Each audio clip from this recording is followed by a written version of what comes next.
안녕하세요. 권호 목사입니다. 우리는 종종 시상식에서 이 모든 영광을 하나님께 올려드립니다 라고 말하는 크리스찬 배우, 때로는 운동가들의 이야기를 듣습니다.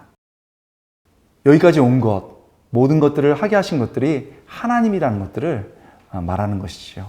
정말 가슴이 뭉클해집니다. 그러나 때로는 교만하며 자기의 것들을 은근히 드러내고 자기의 영광을 취하는 사람을 보기도 합니다. 똑같은 영광인데 다른 느낌을 주지요. 오늘 본문은 바로 이 영광에 대한 말씀입니다. 요한복음 5장 39절부터 47절의 말씀으로 이 주제를 한번 생각해 보시지요. 요한복음 5장 39절에서 47절. 너희가 성경에서 영생을 얻는 줄 생각하고 성경을 연구하거니와 이 성경이 곧 내게 대하여 증언하는 것이니라.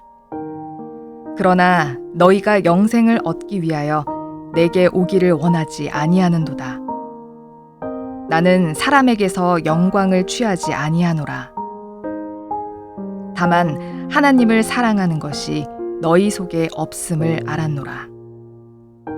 나는 내 아버지의 이름으로 왔음에 너희가 영접하지 아니하나 만일 다른 사람이 자기 이름으로 오면 영접하리라. 너희가 서로 영광을 취하고 유일하신 하나님께로부터 오는 영광은 구하지 아니하니 어찌 나를 믿을 수 있느냐? 내가 너희를 아버지께 고발할까 생각하지 말라. 너희를 고발하는 이가 있으니 곧 너희가 바라는 자 모세니라. 모세를 믿었더라면 또 나를 믿었으리니 이는 그가 내게 대하여 기록하였음이라. 그러나 그의 글도 믿지 아니하거든 어찌 내 말을 믿겠느냐 하시니라. 예수님께서 유대인, 특히 바리새인과 서기관들을 책망하십니다. 39절이죠. 너희가 성경에서 영생을 얻은 줄 생각하고 성경을 연구하거니와 이 성경이 곧 내게 대하여 증언하는 것이니라. 예수님은 지금 무엇을 말씀하고 계십니까? 이들이 평생 성경을 연구하고 있습니다. 그런 그들에게 이 성경이 나에 대해서 얘기하고 있는데 너희는 그것을 깨닫지 못하라. 이렇게 얘기하고 있는 겁니다. 여러분, 이 사람들이 율법을 연구하고 성경을 연구하면서 정말 온 힘을 다 쏟았지만 결국 그렇게 했던 이유는 성경을 지식적으로 자세히 분석하고 율법의 체계를 자세히 연구해서 내가 이만큼 알아.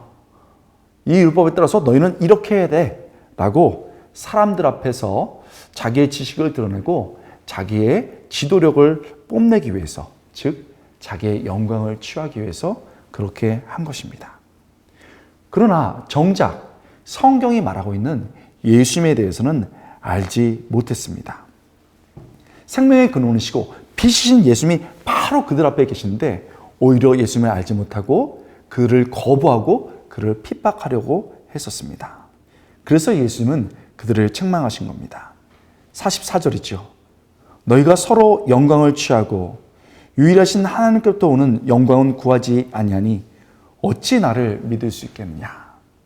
너희가 서로 영광을 취하고, 예수님께서는 그들이 자신의 영광을 취하고 있다는 부분을 정확하게 말씀하셨습니다.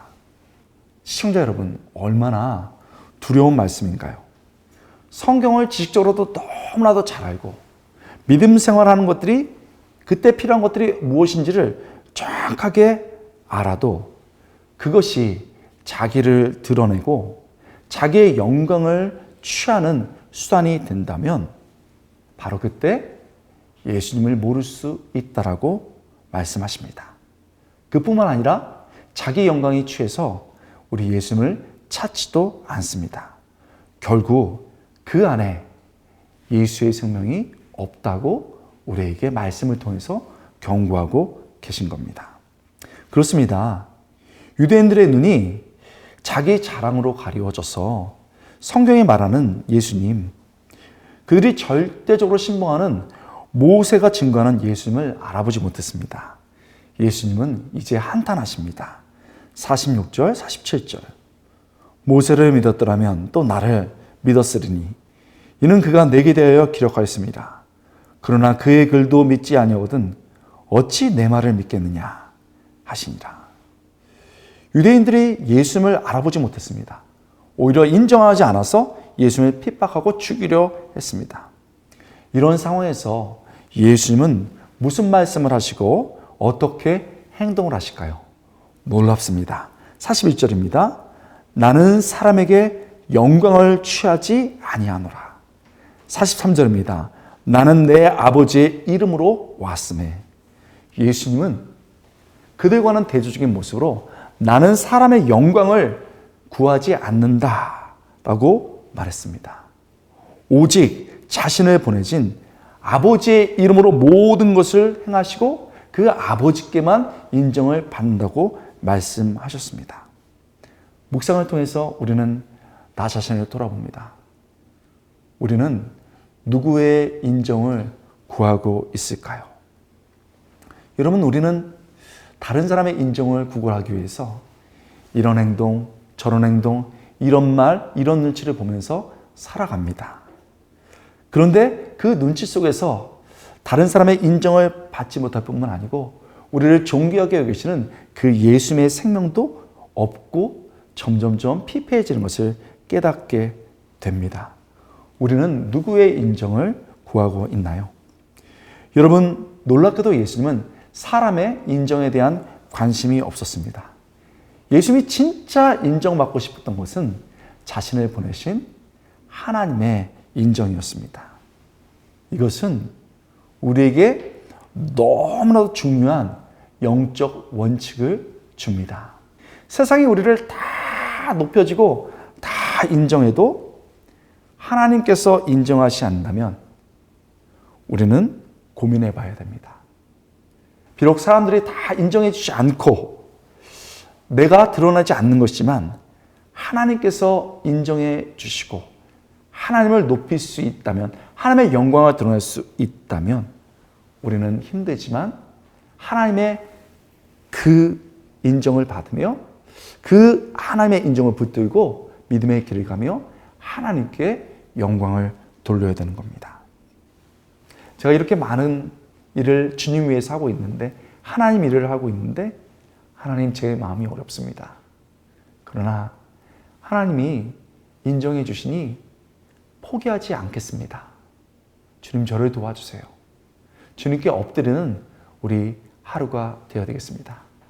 사람의 인정이 아니고 하나님의 인정을 받으며 내 영광이 아니고 하나님의 인정함 속에서 하나님만을 끝까지 바라보고 영광을 돌리는 아름다운 우리 인생 될 수 있게 주님의 이름으로 축복드립니다.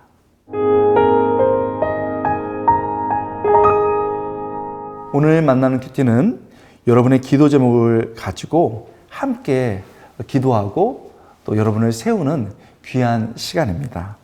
아래의 메일 주소나 홈페이지 게시판을 통해서 사연을 보내주시면 저희가 정성스럽게 읽고 또 함께 기도해 드리는 시간을 가지려고 합니다. 여러분 용기 내셔서 기도 제목 보내주시지요. 오늘의 기도 제목입니다.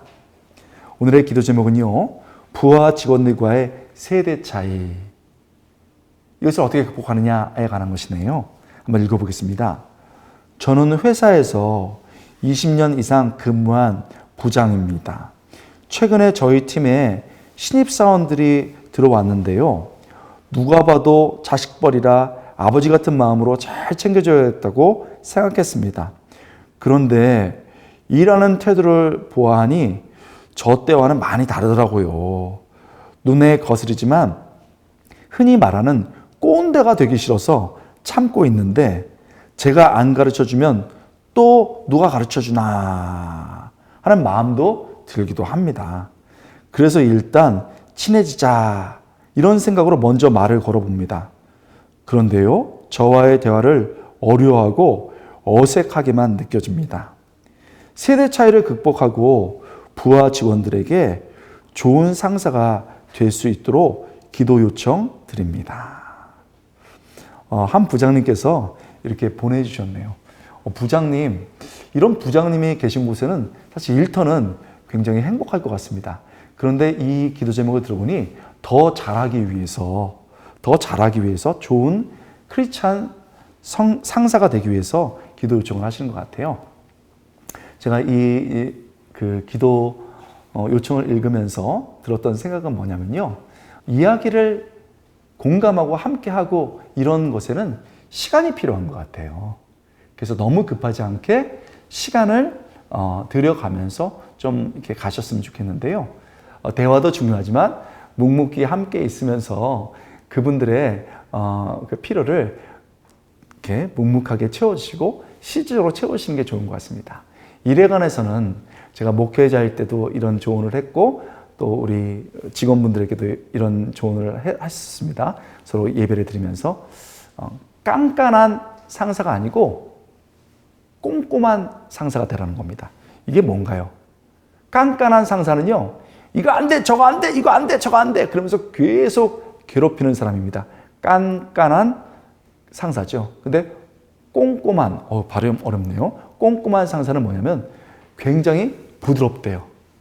아니 뭐 그럴 수 있지. 그럴 수 있는데 이건 이렇게 하는 거야. 봐봐. 요렇게 저렇게 요렇게 저렇게 요렇게 저렇게. 그 다음에 또 틀립니다. 그러면 화를 절대 안 납니다. 아이 그럴 수 있지. 그러면 저 가도 되나요? 아니 가긴 어디가. 이거 앉아봐. 요렇게 저렇게 요렇게 저렇게 요렇게. 절대 화를 안 내는데 그가 할 수 있을 때까지 꼼꼼하게 다 해준다는 겁니다. 그리고 갈 때는 툭 이거 밥 사 먹어 하면서 밑에 사람들을 배려해 준다고 합니다. 여러분 정말 좋은 상사가 되는 거 어렵죠?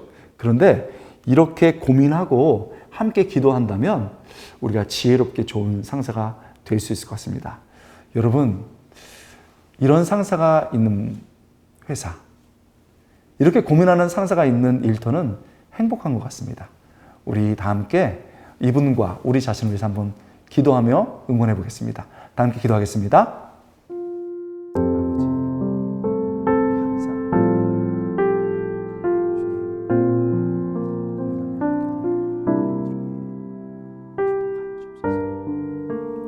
사랑의 하나님, 오늘 더 좋은 믿음의 상사가 되기 위해서 세대 차를 극복하고 사랑으로 감싸는 상사가 되기 위해서 고민하는 우리 시청자분의 기도 제목을 들었습니다.